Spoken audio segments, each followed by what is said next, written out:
program regularly scheduled will not be seen this evening in order to bring you this A&E's special presentation. This program is brought to you in part by the Australian Tourist Commission and by Ford Motor Company.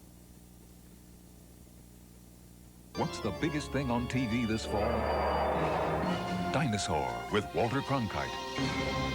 Next on A&E. Long before dinosaurs were discovered, we had, in a way, already invented them.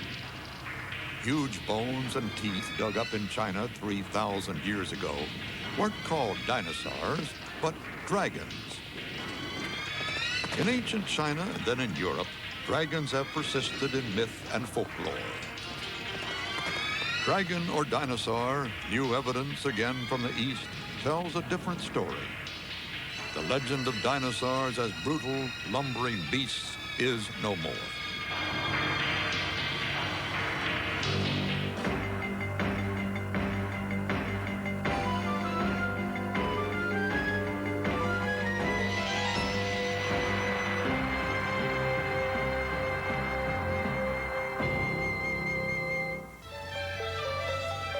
In 1922, an American team was out searching for the origins of man in a remote part of China. Being an American expedition, it had an avalanche of cars, trucks, and 75 camels. Led by the flamboyant Roy Chapman Andrews, they were so well heeled, the Chinese government thought they were spies.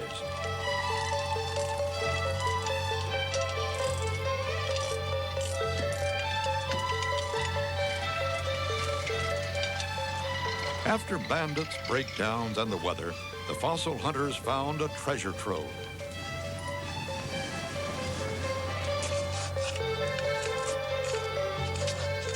These early dinosaur detectives looking for human bones stumbled on a horde of perfectly preserved dinosaur eggs, the first clue that dinosaurs lived in family groups.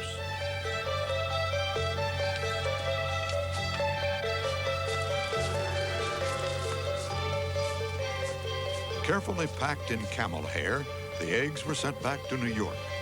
Eggs were a beginning. Dinosaurs must have had a social life, but what was it like? The question remained unanswered for 50 years.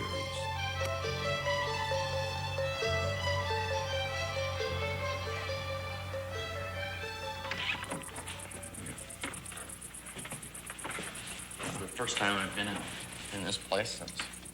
Then, in 1978, an eager young fossil hunter stumbled on clues which would transform our ideas about dinosaurs. Jack Horner was looking for eggs and baby dinosaurs in America, but he didn't find them right away. Yeah. I went to the American Museum in New York City and looked through their collections, looked at the material that had come from Mongolia, and got an idea of what baby dinosaurs ought to look like. And people were writing papers about baby dinosaurs being extremely rare. And so I took it upon myself to go find some. At first, he had no luck, but then a chance visit to Marion Brunwald's fossil shop gave him the break he needed. And, well, I said I got some of these funny little bones, so I showed him some of these bones, and he wanted to know if I had more of them. I said, yeah, over at the house. She produced 2 small pieces, and one was the thigh bone of a duck-billed dinosaur, and one was what I believe was a rib fragment. But the thigh bone was the wrong size. It was the right size for a baby. She had a coffee can full of little pieces, and what we were looking at were, as far as I knew, North America's first true baby dinosaurs. Horner had been searching in the wrong place. Dinosaurs nested in the hills, not in the valleys. When he realized that, he found whole colonies of breeding dinosaurs. Jack, you've got a reputation of the keenest eye in paleontology, of being able to pick out things from a bunch of rocks like this. How about showing me how you do it? Pick out one for me. I want to see an eggshell. Well, let's go for a walk and see if we can find something. See, here we have what? Eggshell fragments. Those? Yeah. Well, now, how in the world did you see that? I would never see those little tiny things. Eggshell is really pretty common out here. In fact, it's one of the most common fossils we have in the formation. But when we find a real concentration of thousands and thousands of pieces, then we know we have a nest. Mm-hmm. And what we've been doing is combing the areas looking for other nests, and we've come up with 8 more. So we know that these dinosaurs nested in colonies. Horner had discovered the eggs of a plant-eating dinosaur. It grew up to 20 feet in length and produced eggs in clutches, 20 at a time. Weighing in at about a ton, how did these dinosaurs incubate their eggs? Did they care for and feed their young, or simply abandon them? The answers have revolutionized our ideas. The name Jack Horner gave this plant eater, Maiasaura, sums up how he believes dinosaurs behaved. Can you tell me what this is? It's nest of a Dinosaur. Nest of a Maiasaura. Maiasaura means the good mother lizard. When did Maiasaurs live? A real long time ago? 80 million years ago, right? Do you think dinosaurs sat on their eggs to incubate them? Nope. Like birds do? No. Why not? Crush them. That's right. They'd be flat, wouldn't they? That's right.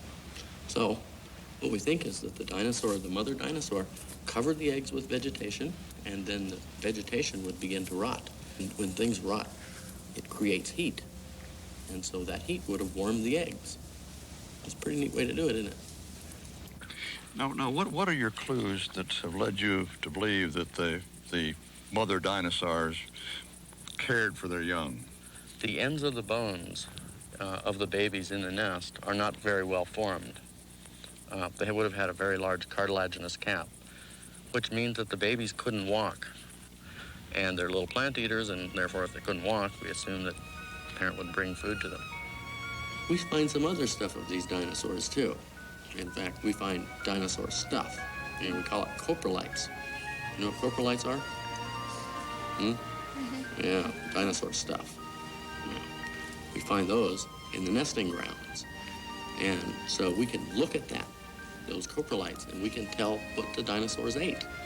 And we know that the baby dinosaurs were eating berries, like you see the mother feeding him. We have what we call a coprolite, which is dinosaur dung. Oh.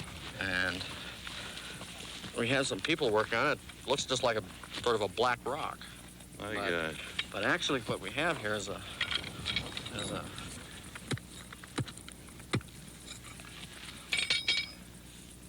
rock that is just loaded with plant material, all this black in here.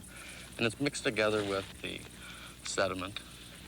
When I was a dinosaur detective, that looks like a rock to me. It certainly does. And, but what would make you look at it like that? What we were finding were these sort of big blobs of what appears to be crushed up plant material. It's very rare out here, but we're only finding it in the nesting ground, the nesting horizons.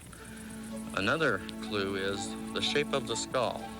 When we look at the baby dinosaur skulls, they have the same features that we see in birds and mammals. They have very big eyes, big brain, very short snout. It's the characters that make things like Mickey Mouse cute. What is different about them? Their noses.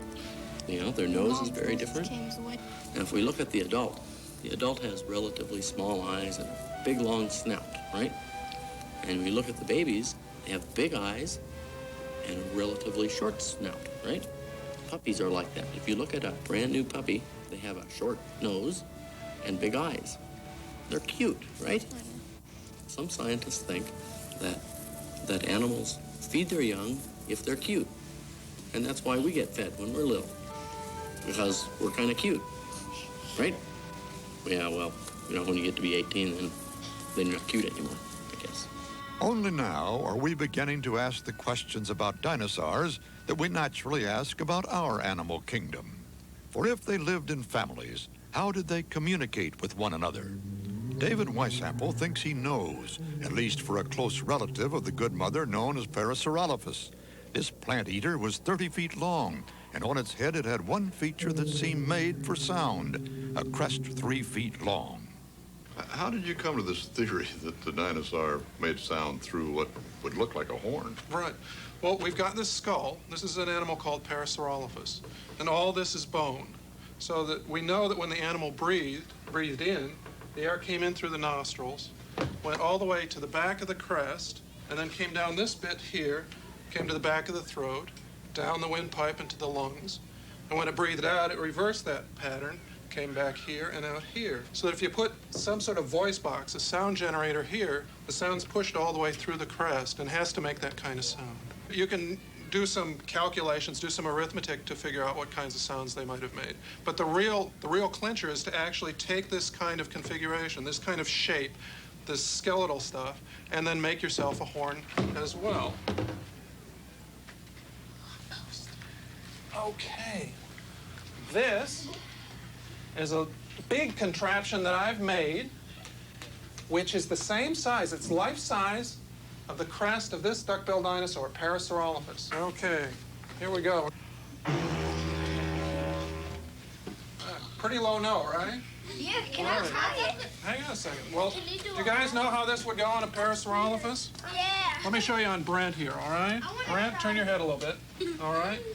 Sort of go like this, right? Where the voice box is down here, kind of where Brent's is. And I go all the way out to here and then back down and out through his nose right there. Right? You guys want? Well, Brent, you want to try it? Me too. Stand up. This is the end. Buzz your lips. There you go. Whoa. Was that for real, or was that just for the kids? Well, no, that's actually based on a fair bit of fact from skeletal remains that we have of that particular dinosaur.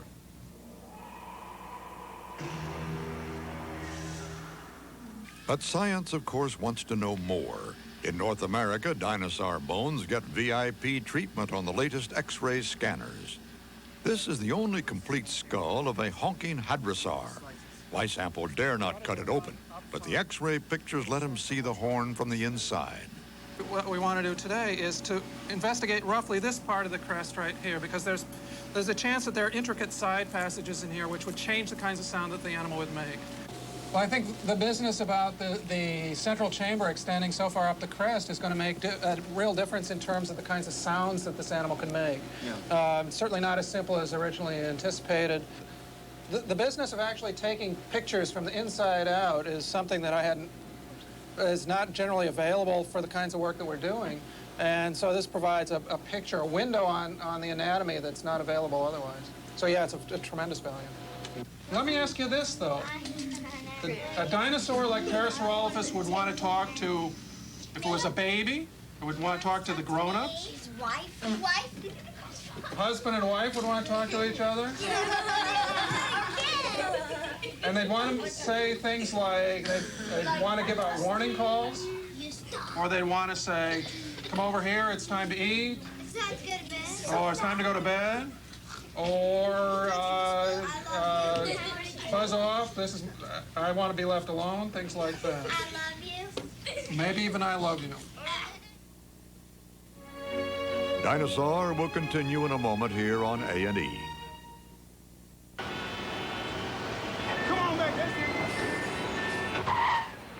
So you're Australian, huh? Yeah, I always wanted to go to Australia.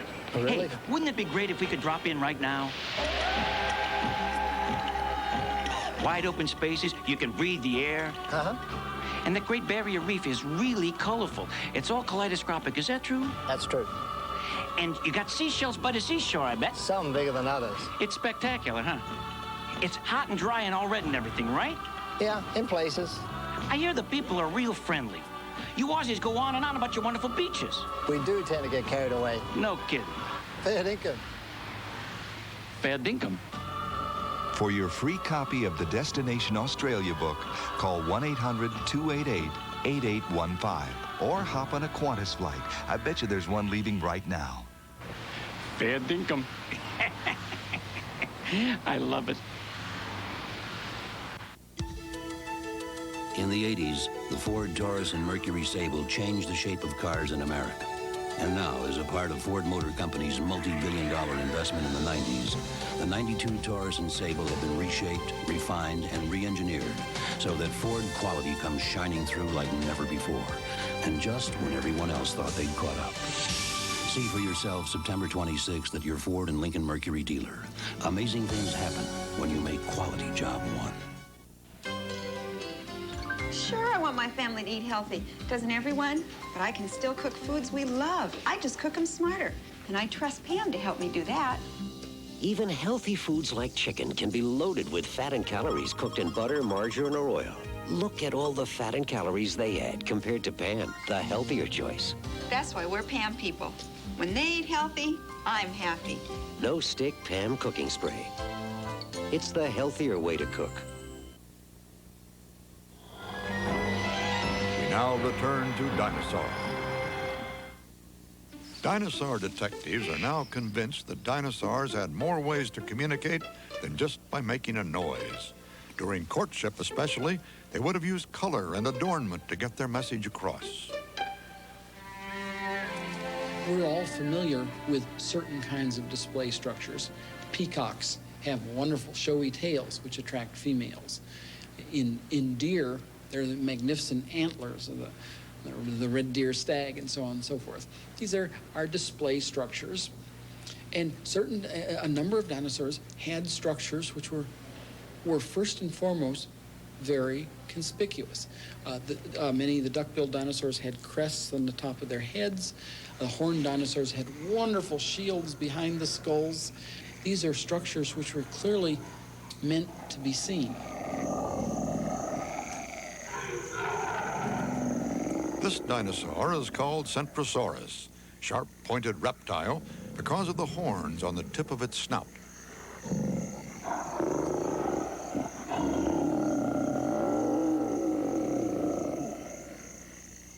A plant eater which topped the scales at 3 tons. During the mating season, it was capable of a fearsome display.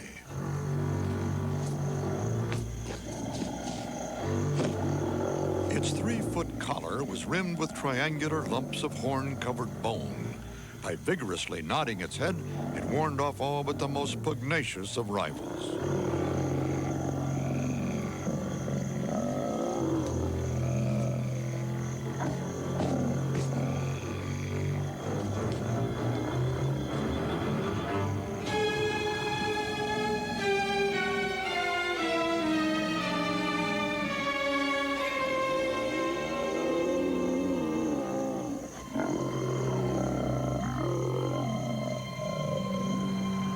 Not that this was without risk. With these, as with other dinosaurs, things could sometimes get out of hand. I've been looking at injuries in duck-billed dinosaurs, and these features can tell us many interesting things about the lifestyle of these dinosaurs. And this animal has a series of ribs that have all been broken in a straight line and all rehealed to the same degree. We know that this injury occurred at the same time.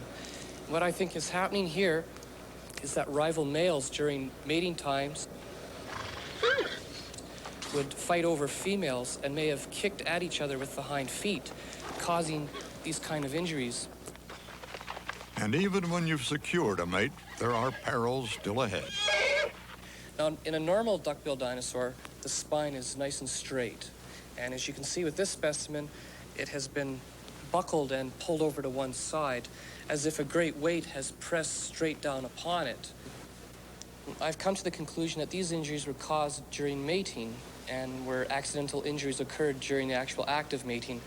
Now, these types of injuries only occur in adults and are only reflected in the very proximal or base of the tail, which is where the reproductive organs would be in this area here. I never find multiple injuries. Like, I never find an animal that has mated, been injured, and then re-injured itself. So it looks like it happened once during the animal's life. Maybe the injury made it shy away from mating in the future. Who knows? Clue by clue, the evidence mounts on the habits and social life of dinosaurs, and not just from the odd skeleton. Here in the Badlands of Alberta, Phil Curry found clues that stretched across an area the size of a football field. In 1978, his team discovered a vast bone bed of 500 centrosaurs, apparently struck down in the prime of life. But how could this have happened, and what did it mean? Well, bone beds are actually quite common, but it's not very often we find bone beds like this where you have only one species represented. Because of the large numbers of specimens here and the fact that they didn't come from very far upstream, it's most likely that these animals died trying to cross the river in flood. Now, this may seem like a rather fantastic explanation, but in fact there are modern analogies that show it still happens today. And in fact it happens quite frequently. Not that long ago, 10,000 caribou died in northern Quebec. Thousands of caribou carcasses line the banks of the Kaniapiskau River in northern Quebec. Inuit work crews have started collecting the caribou out of the water before it freezes in 2 or 3 weeks. The decaying carcasses were strewn along a 50-kilometer stretch of the river and are now creating a major pollution threat to aquatic life. Biologists who inspected the riverbank were shocked. Whenever you get large groups of herbivorous animals, whether they're dinosaurs or mammals, together and they're moving in some kind of a migratory pattern, they're likely to encounter some kind of a natural disaster that will wipe out large numbers of them during the course of the migration. Given the evidence we have now from Arctic Canada and Alaska, there's a very good chance that dinosaurs were taking advantage of the high plant productivity in the Arctic. Because during the summer months, with 24 hours of sunlight during the daytime, plants just produce so much food that animals will always try and take advantage of it.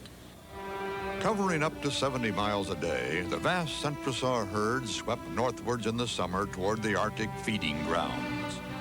In the autumn, as the days began to draw in, a huge migration southward would begin. This cycle of life would be repeated, echoing the seasons 70 million years ago. Today, the remains of huge herds of dinosaurs are being discovered around the world.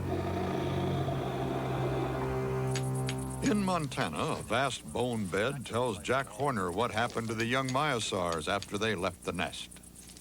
It gives us a social picture on a grand scale. This is just a tiny piece of one of our bone beds. What it is a mass accumulation of myosaur skeletons ranging from yearlings to full-grown, and our conservative estimate is 10,000 individuals. The story, that we've been able to put together is that we have these large groups of herbivores that are migrating north to south up and down this thin piece of West America. What was this place like at the time these dinosaurs roamed these plains? 80 million years ago, the Rocky Mountains were here, but they were about 30 miles west of here. And then there was a broad plain that came from the Rocky Mountains and extended all the way into eastern Montana. It was about 300 miles, and then came to that inland seaway extended from the Gulf of Mexico to the Arctic Ocean.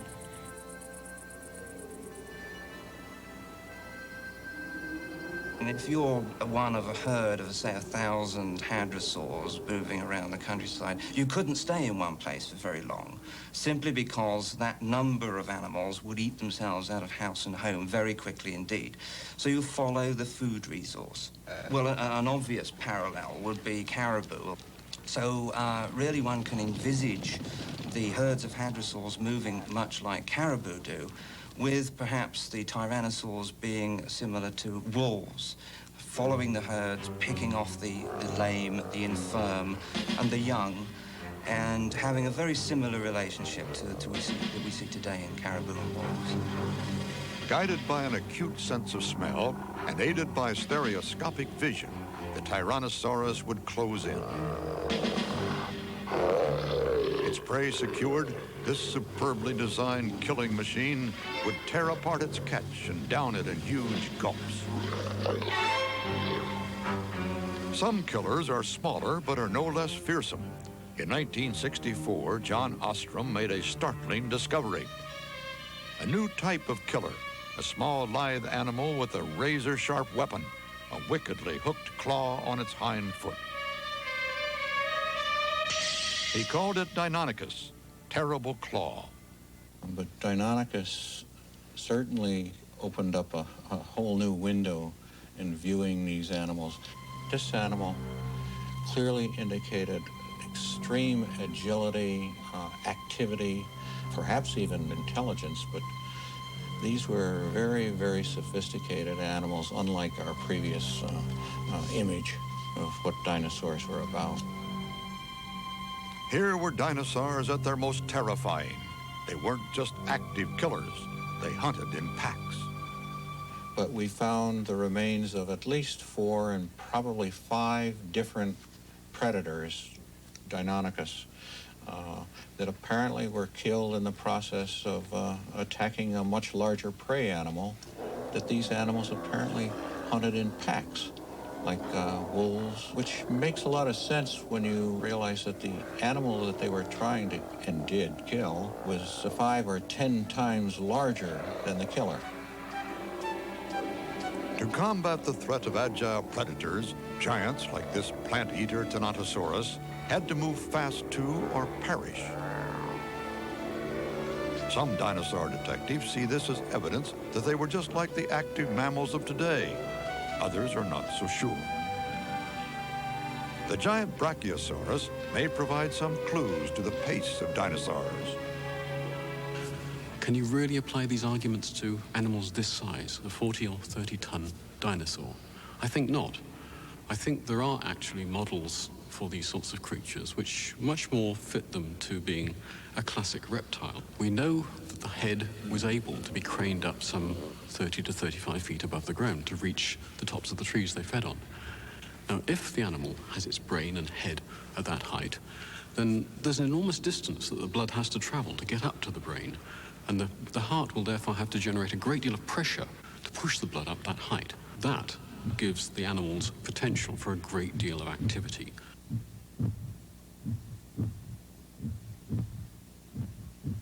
So these actually are pretty wondrous animals because they're combining some of the best attributes of the animals that are so active today, the mammals and birds, with the economy of lifestyle that's associated with a reptile. Basically, they're dinosaurs, and that makes them something very special. It was an egg that led Jack Horner to discover that dinosaurs were complex animals. They cared for and reared their young. It was bones like these that led an inquiring Bob Bacher to an even more radical idea. Until he came along, most dinosaur detectives assumed that dinosaurs were like lizards and crocodiles, were cold-blooded, in other words. But in the 1970s, he began a revolution. He came up with an idea, that's still controversial today. Bob, your idea is that these things were warm-blooded, huh? Well, absolutely. I grew up in the 4th grade with brontosaurs like this in the Life magazine. Gray, stupid, slow, up to its armpits in some fetid swamp. But when I got to studying the guy, I found out that nose to tail and shoulder to toes, they had it all wrong. It saw in color. And animals that see in color have bright colors to attract mates. So don't think of brontosaurus as gray. Think of the bull brontosaurus in some brilliant crimson or bright blue or a metallic green to attract a mate. Now, if you get into the heart of the matter, I mean, literally, I'm going to crawl into the cardiac chamber here, you see something astonishing. And when the penny dropped and I realized this, I just kicked myself. Why didn't I think of this before? This chamber here in the front of the chest, well, there's only one organ there, the heart. Let me come up there and have a closer look at that. Have a heart-to-heart here. This gigantic chamber housed a heart that would be hundreds and hundreds of pounds. Today, only warm-blooded active animals have huge hearts. And going aft, the hip socket, wonderful joint, designed to let this whole hind leg swing backwards and forwards in an efficient, like a pendulum. This suggesting that the animal was far more active than our idea of this sloth-like creature. Absolutely. Absolutely. Evolution is very careful. Evolution doesn't build in excess stuff. It's not like the Pentagon. There are no cost overruns in Brontosaurus. Natural selection worked on this beast to give it the knee and the thigh and the lungs and the heart that it needed. And it gave them warm-blooded specifications. Pound for pound, there's more strength in these legs than there is in a modern elephant, and much more strength than in a cold-blooded tortoise. This is a biological machine designed for pumping, for moving with tremendous activity. Dinosaur will continue in a moment here on A&E. One day, a few thousand birds decide they don't like people.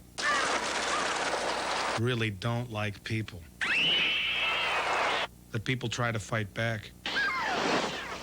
But eventually, the birds win. The difference between watching a movie on an ordinary television and watching it on a Mitsubishi home theater system is the difference between hearing about it and being there.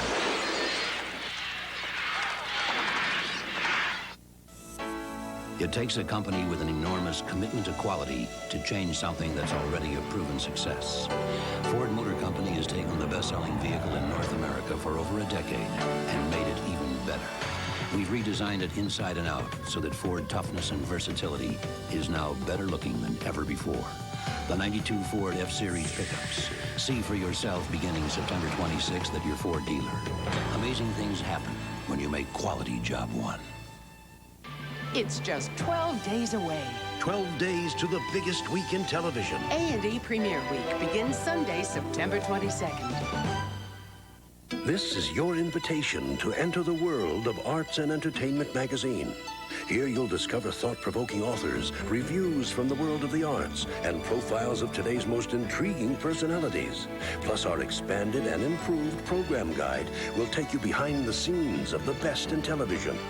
To receive your 12 monthly issues of Arts and Entertainment magazine, call toll-free 1-800-238-2800.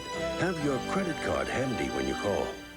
Lovejoy is planning a scam. Is you in, or is you ain't? Against a swindler.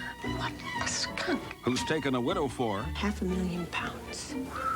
and a Japanese businessman. If anything goes wrong, Lovejoy, you finish up as sushi. It's a con Lovejoy, you're a genius. with a Russian accent. They look about as Russian as Stevie Wonder. Ian McShane, Linda Gray, Lovejoy, a 2-hour season premiere. Sunday of A&E Premiere Week. We now return to Dinosaur.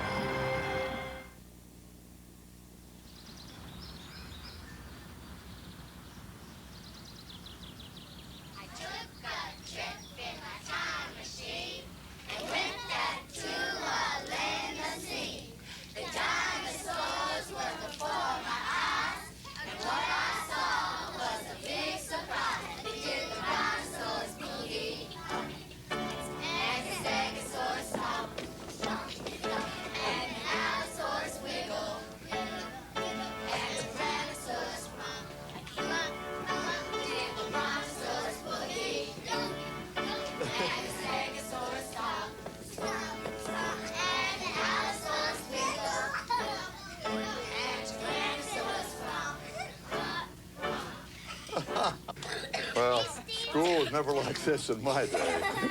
I'll tell you, now with the use of songs and dances and games and visuals of all kinds, these youngsters, through the use of dinosaurs, are learning about the world around them in a way that's absolutely astounding to, to dinosaurs like me. The work of dinosaur detectives has turned dinosaurs into learning tools. Children all over the world can now explore their fantasies and learn at the same time. In southern France, in the sleepy town of Esperanza, the tranquility is deceptive. Here, too, lies a mystery that has captured the imagination of the local community. Gwen. Hi, Gwen. It's being unraveled by these children and their very special teacher as they piece together the clues in the classroom and the hills nearby. Gwen? Just outside the town is a dinosaur nesting site, which the children have made their own.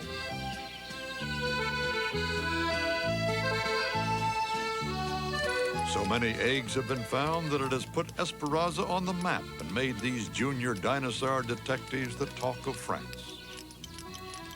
All children are interested in dinosaurs. That's true. Everyone is aware of it, from 7 to 77. Those in Esperanza in particular, because they have had the opportunity to touch the bones and the eggs on the site. les os, les œufs.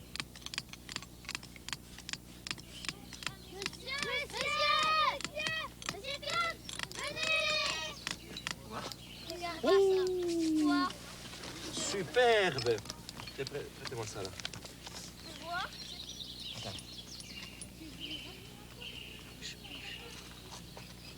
Oh, superbe. The eggs are those of a giant Hypsilosaurus. Yet for all their size, they must have tiptoed with great daintiness between nests crowded with babies. Such discoveries may bring fame and fortune to Esperanza. The eggs may be the key to its economic future. Actuellement, ce que vous avez vu aujourd'hui... In fact, what you've seen today is only an exhibition, a small temporary exhibition. But the town council, the mayor, have much more important plans for exhibiting the whole of the collections. We hope to create a museum of the upper valley of the Aude, a regional museum of great importance, which is likely to bring a revival, a lift, to the economy of Esperanza, which has great need of it. And we think that this museum will attract many tourists, many people from all over Europe. In America, too, the thrill of a fossil find can capture the minds of children. Some already are dinosaur detectives in the making. Isn't this where you found yours there? Yeah. Let's sit down. I'd like to hear more about how you found it. One day, me and my dad was walking down this creek, and I saw these teeth, like right in here, sticking out in the rock. That's a pretty neat job. These dinosaurs are pretty interesting. This one that you found, Thad, is a plant-eating dinosaur. It's probably about 113 million years old or so. This other one that you found was a plant eater as well. This was a little baby. It was found washed out to sea and is only about maybe 98 million years old or something like that. Why do you like dinosaurs? I wanted to find out what animals ate what other kind of animals. What do you want to be when you grow up, Thad? I'm going to be a dinosaur finder, paleontologist, scientist that finds bones. Well, you know, a lot of people find fossil dinosaurs when they're just out looking. A lot of them. You don't have to be a paleontologist to find one. You can just be someone that likes to look. From the earliest pioneers, it's been dedicated amateurs who have often made the most spectacular finds. Searching out dinosaur bones is a passion of Kathy Wankel. Her obsession paid off one weekend while exploring the Badlands of Montana. It was Labor Day weekend of 1988. My husband and I were hiking around this area. I had spotted a small ridge of white sticking out of the dirt. We walked over about in this area. I knew it was a dinosaur bone. I could see the bone marrow, and I had picked up fossils before, and I just knew it was, and I was really hoping it was a T-Rex. I just had a feeling that it might be. I don't know if it was a premonition or what, but I was real excited about it. I thought it was a mega find. That's what I called my dad and told him it was a mega find. And he said, oh, it's probably just some old cow bones. He didn't have faith in me. Jack Horner did, and Kathy Wankel's T-Rex has become the latest star exhibit at the Museum of the Rockies.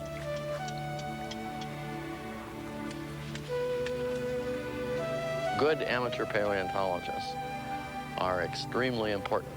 There are only a few of us paleontologists in Montana, and the state is 600 miles long and 400 miles wide, and there are lots and lots of areas that have good fossils in them. So eyes out looking for us of what we need. In fact, in our museum, we have 6 or 7 big exhibits, and all of the specimens we have were found by amateurs. The important thing is that the amateur bring it to the museum rather than take it home and put it in his garage. How did you first get interested in dinosaur bones? Oh, I think it dates back to the uranium days when we were prospecting for uranium. I found this big humerus, that's the upper arm bone, and it's now in the Smithsonian, but finding this big bone kind of set us off on that. I've been looking around this quarry, for instance, and it looks to me like bones look like rocks. I don't know how an amateur would ever tell one from a rock. Bones do look like rocks, and you have to learn how to distinguish a rock. A bone has cell structure, just like our bones in our body. You know, we have cell structure. Wood has grain. So I look for that cell structure, and it's there if you look for it. And it's just like anything else. You learn to know what you're looking for. But you can see that just with the naked eye as you walk across a bunch of rock? Yes, after a while. Mm-hmm. Vivian Jones has walked these hills of Colorado for 40 years. Her numerous discoveries have helped dinosaur Jim Jensen uncover some major finds. How did you discover this particular site? Well, I was looking over this little opening on this hillside, and I found this very strange shaped bone, and I did not know what it was, so I decided to take it home and put it up until I saw Jim the next time to get it identified. What were you doing with them? Well, at first we were just kind of storing them, not knowing what to do with them, and then Jim came by, and he was our savior. In what sense was he your savior? Well, he just asked us if we would work with him if we were to find anything, and we were more than happy to do that. And as a result of that, they made a tremendous contribution to science, actually, because of the finds they made. I was able to open up 4 quarries in these mountains and recover the most new dinosaurs that anyone's ever found. Dinosaur will continue in a moment here on A&E. Automotive Industries calls Ford Crown Victoria's modular V8 a work of art. Automobile Magazine says the interior is what you'd expect from a car built with luxury in mind. Motor Trend says Crown Victoria redefines what a full-size American sedan should be. The new Ford Crown Victoria. Discover it for yourself. Have you driven a Ford lately?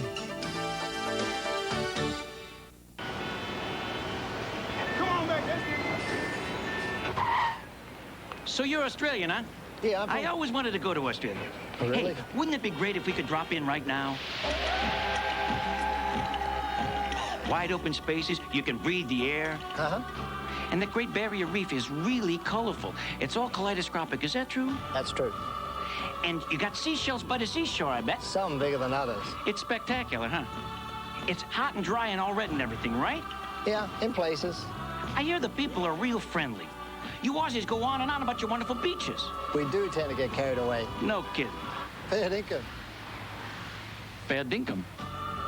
For your free copy of the Destination Australia book, call 1-800-288-8815 or hop on a Qantas flight. I bet you there's one leaving right now. Fair dinkum. I love it. One day, a few thousand birds decide they don't like people. Really don't like people. The people try to fight back. But eventually, the birds win. The difference between watching a movie on an ordinary television and watching it on a Mitsubishi home theater system is the difference between hearing about it and being there. Beyond man's world lies nature's untamed wilderness. From the frozen glaciers of the high Arctic to the forbidding depths of Earth's vast oceans. Tales of survival and preservation among the creatures of the wild. Uncover the mysteries of Mother Earth and witness the spectacle of life among those who inhabit the kingdom of the wild. Thursday of A&E Premiere Week. We now return to Dinosaur. Today, chance discoveries are being helped by science. Dinosaur hunters use technology to detect what the eye cannot see. That's the theory, anyway. In practice, finding dinosaurs is still, shall we say, a hit-and-miss affair. Got a misfire, wait a minute. Roland, you know it's all your fault that we got involved in all this confusion Wait here. a minute. You led me on by saying paleontology was in the Dark Ages and we needed to do some real science. Well, that we were in the Dark Ages then, and I think we still are. I'm ready, arm it. Ready? Seriously, this all began when I gave a seminar at Los Alamos and challenged scientists like Roland and others here into helping us conduct this excavation. The specific problem that I posed was, can we see the bones in the ground before we excavate them? And the reason I needed to know the answers was that we had 10 feet of rock to remove before we could get down to bone level if this skeleton were to continue into the hill the way we projected. Okay, Cliff, show us some bones here. What do you got? Time will tell whether high tech can reveal all about this particular dinosaur. It's called Seismosaurus, and it may turn out to be the biggest dinosaur ever. But that's not all. The bones found so far are in the same position they had in life, articulated. And that's a crucial lead for dinosaur detectives. Probably the most important feature about this skeleton is the fact that it's articulated. The reason we like to have articulated skeletons is that it allows us to know exact positions for each bone. And that's important in our descriptions and analytical work. In this case, the articulation was also important because we have a series of stomach stones that were found in direct association with the bones, like the stones in this circle, which are the gastroliths that were used for grinding food. They represent the substitute for teeth. In the sauropod dinosaurs, the teeth were about the size of my finger. They couldn't grind food. Instead, all they could do was rake food off the vegetation. And there was no grinding mechanism at all in the jaws. The only capacity for processing food mechanically was with gastroliths, grinding in a grinding mill so that the food would be crushed and processed, readied for chemical digestion in the stomach. And it's a fair estimate to say that they ate around a ton, or 2,000 pounds of food in a day. They processed that much plant material. Like any scientific investigation, there's always a wild card. The wild card in our study is the occurrence of this gastrolith, which is so much larger than elsewhere. We were astonished. This one weighs over 2 pounds, and it's 5 or 6 times larger than this one. One idea we have is that perhaps this was the one that caused the extinction of this individual when he choked to death. However that Seismosaurus died, giants like him survived, generation after generation, for 130 million years. But how did they manage to survive for so long? In fact, all dinosaurs would fit in the same size range as our known range of living and fossil mammals. So the question really ought to be, why aren't more mammals dinosaur size? Because they certainly can get to be that big.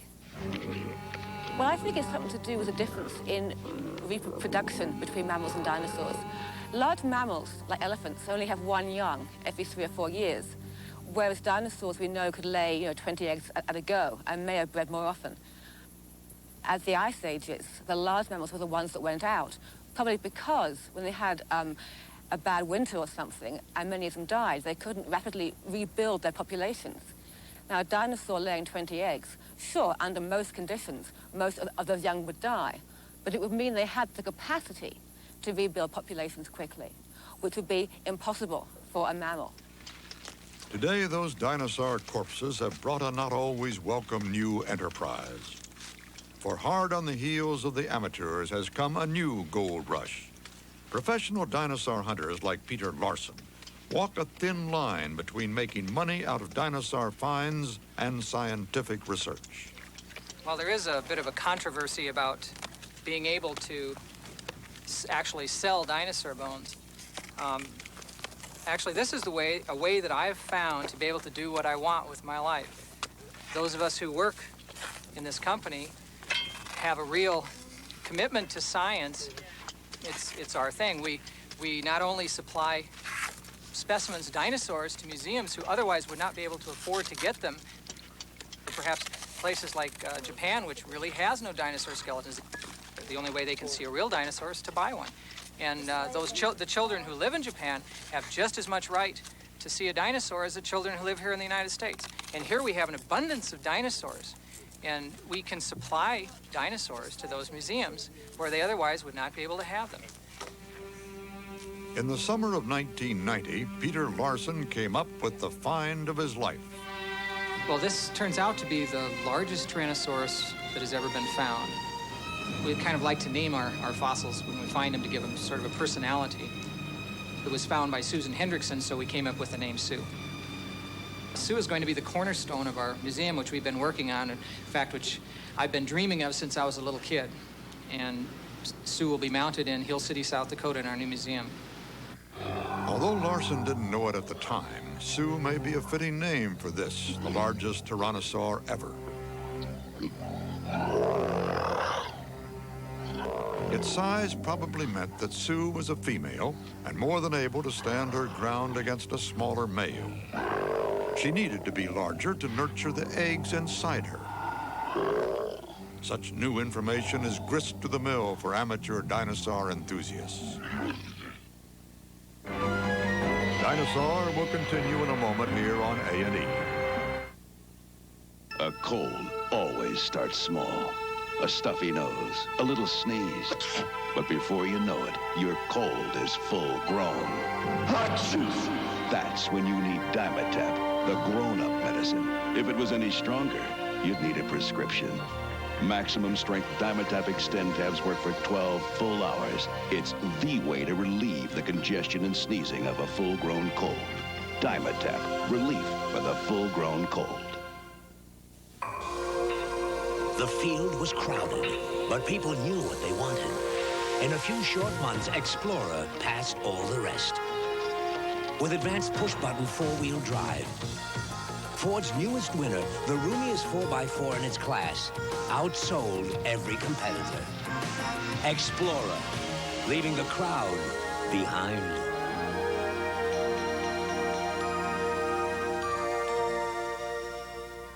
One day, a few thousand birds decide they don't like people. Really don't like people. The people try to fight back. But eventually, the birds win. The difference between watching a movie on an ordinary television and watching it on a Mitsubishi home theater system is the difference between hearing about it and being there. It appears as though something has happened in the motorcade route. Something is terribly wrong. Nearly 3 decades later, I've become convinced that Oswald had nothing to do with the assassination. the question remains. If a conspiracy can kill the President of the United States, who among us is safe? Who murdered John Kennedy? The country is being run by people we did not vote for. The men who killed Kennedy. I'm Bill Curtis. Join me for Investigative Reports, Friday of A&E Premiere Week.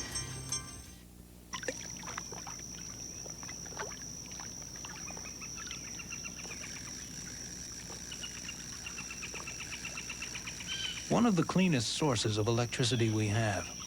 A source that doesn't burn anything and so doesn't pollute the air. A source that emits no greenhouse gases and helps preserve our natural resources is nuclear energy.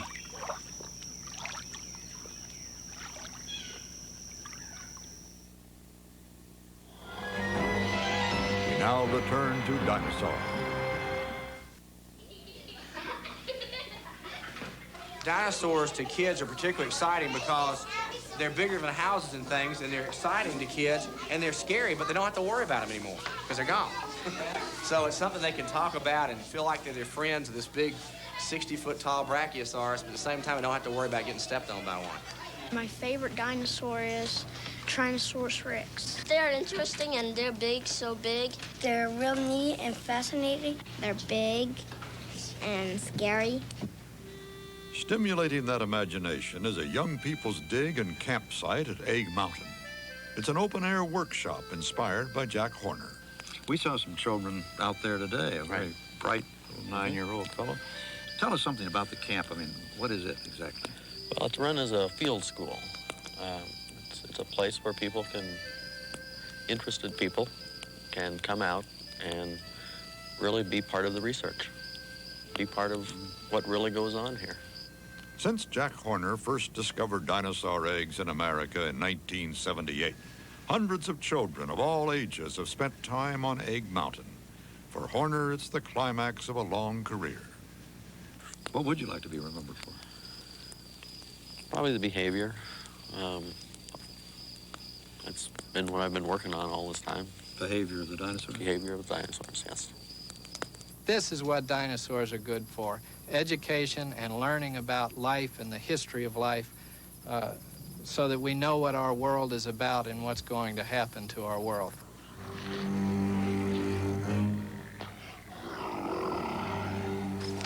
Jack Horner and others revolutionized our idea of dinosaurs. Out went the idea that they were lumbering, slumbering giants.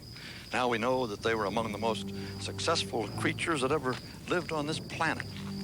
But if that's the case, why did they die out? Well, some think it was a mass extinction. Others are not so sure. And did all the dinosaurs die out, or perhaps did some survive in a different form? For some clues to the death of the dinosaurs, join me for our next episode. In our final episode, The Tale of a Feather, we'll investigate the end of the dinosaur reign and find out if their descendants are still with us today. Join us for the final episode of Dinosaur.